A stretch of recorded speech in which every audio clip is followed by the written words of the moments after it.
Hi friends, welcome to Relax Recipes.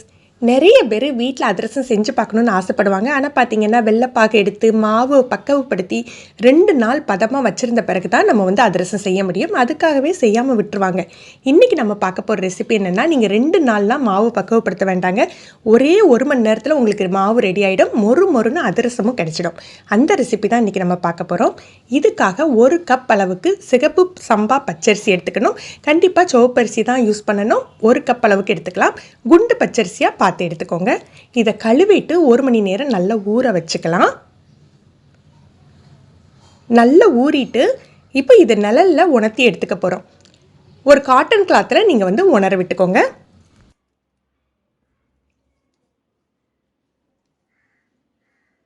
நல்ல தண்ணி உரியிற துணியாக எடுத்துக்கோங்க. ஒரு 20 நிமிஷம் இந்த மாதிரி நிழலில் உணர்த்தினா போதும். இப்போ பாருங்கள், நான் போட்ட உடனே கையில் தொட்டு காட்டுறேன் எந்த அளவுக்கு ஈரம் இருக்குன்ட்டு.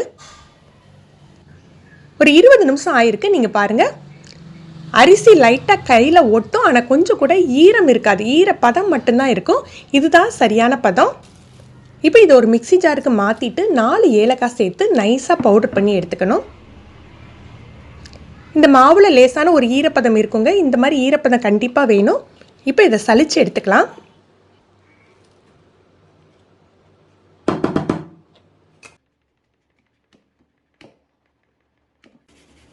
கடைசியாக இந்த மாதிரி குருணை இருக்கும் இல்லையா, இதில் 1 டேபிள் ஸ்பூன் குருணையை அந்த மாவோடு சேர்த்துக்கலாம். இதில் எனக்கு 1 டேபிள் ஸ்பூன் தான் மொத்தத்திலே இருந்தது, அதனால் மாவோடு சேர்த்துக்கிறேன். நம்ம பாகு எடுக்கிற வரைக்கும் மாவு உணர்ந்துடக்கூடாது. அதனால் லைட்டாக இந்த மாதிரி அழுத்தி விட்டுட்டு ஒரு ஈர துணி வச்சு மூடி வச்சுக்கலாம். 1/2 கப் அளவுக்கு நல்ல பவுடர் பண்ண வெல்லம் பவுடர் பண்ணி அதுக்கப்புறம் தான் அளந்து பார்த்துக்கணும். இதில் 1/4 கப் அளவுக்கு தண்ணி சேர்த்து நம்ம பாகு எடுத்துக்கலாம். நம்ம 1/4 கப் தண்ணி தான் சேர்த்துருக்கோம். உங்களுக்கு பாகு உடனே தயாராகிடும். தீயை குறைவாக வச்சுக்கிட்டே நீங்கள் பாகு காய்ச்சிக்கோங்க. அதிரசத்துக்கு பார்த்தீங்கன்னா தக்காளி பதம் அப்படின்னு சொல்லுவாங்க. தண்ணியில் நீங்கள் இந்த மாதிரி விட்டு பார்த்தீங்க அப்படின்னா நல்லா உருண்டு, நம்ம தக்காளி உருண்டு வரும் இல்லையா, அந்த மாதிரி வரும். பாகு கரையும் செய்யாது, கையில் இந்த மாதிரி எடுக்க வரும். இப்போ அடுப்பை அணைச்சிட்டு ஒரு 1/4 டீஸ்பூன் போல் சுக்கு பொடி கலந்துக்கிறேன். நம்ம ஆல்ரெடி மாவில் ஏலக்காய் போட்டுட்டோம், அதனால் ஏலக்காய் தூள் சேர்க்க வேண்டாம். இப்போ இதை இந்த சூட்டோடையே மாவில் நல்லா கலந்துடணும். நம்ம சிவப்பு சம்பா பச்சரிசி யூஸ் பண்ணுறதுனால என்னாகும் அப்படின்னா, உங்களுக்கு நல்ல மொறுன்னு, நார்மலான அதிரசத்தை விட நல்ல மொறுன்னு கிடைக்கும். உங்களுக்கு 1 மணி நேரத்துலேயே நம்ம தயார் பண்ணிடலாம். இப்போ இதை ஒரு 1 மணி நேரம் மூடி வச்சுக்கலாம். மாவை கரெக்டாக 1 ஹவர் ஆயிருக்கு. நான் மாவை எடுத்து காட்டுறேன் பாருங்கள், இந்த மாதிரி செட் ஆகிருக்குன்னு. நீங்கள் சாதா பச்சரிசி யூஸ் பண்ணி 2 நாள் வச்சிருந்த பிறகு, சில சமயம் 3 நாள் கூட ஆகும், அப்போ தான் இந்த பதம் உங்களுக்கு கிடைக்கும். ஆனால் இந்த அளவுகளோட நீங்கள் சிவப்பு சம்பா பச்சரிசியில் பண்ணையில் உங்களுக்கு 1 மணி நேரத்துலேயே மாவு செட் ஆகிடும். இப்போ தேவையான சைஸில் நம்ம உருட்டி எடுத்துக்கலாம்.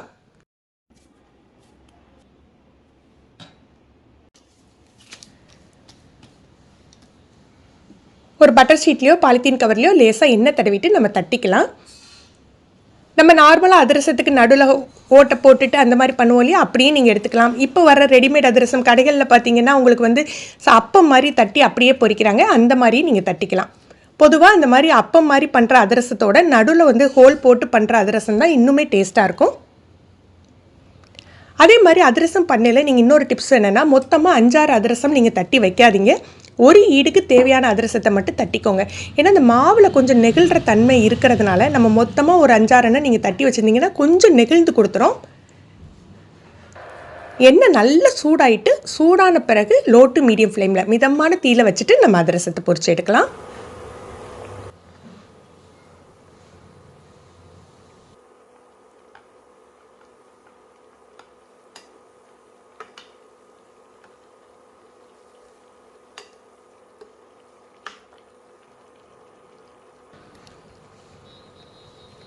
ரெண்டு பக்கமும் நல்லா பொரிஞ்சு நல்ல கலரும் பாருங்கள். இப்போ நல்லா அழுத்தி விட்டுட்டு எடுத்துக்கணும். அந்த எக்ஸ்ட்ரா இருக்கிற எண்ணெய் போகிறதுக்காக இந்த மாதிரி அழுத்தி விட்டு எடுத்துக்கிறோம். இது நார்மல் அதிரசத்தை விட இன்னுமே நல்ல மொறுன்னு இருக்கும் ஃப்ரெண்ட்ஸ். நீங்களும் இதை ட்ரை பண்ணி பாருங்கள். எப்படி இருந்ததுன்னு கமெண்ட் பண்ணுங்கள். இந்த வீடியோவை மறக்காமல் லைக் பண்ணி ஷேர் பண்ணுங்கள். நீங்கள் நம்ம சேனலுக்கு புதுசு ஃபஸ்ட் டைம் ரிலாக்ஸ் ரெசிபிஸ் பார்க்குறீங்கன்னா சப்ஸ்கிரைப் பண்ணிக்கோங்க. கீழே பெல் பட்டன் இருக்கு இல்லையா, அதில் ஆளுங்கிற ஆப்ஷன் நீங்கள் செலக்ட் பண்ணி வச்சுக்கிட்டிங்கன்னா நம்ம சேனலில் வீடியோக்கள் போட்ட உடனே உங்களுக்கு நோட்டிஃபிகேஷன் கிடைக்கும். தேங்க்யூ.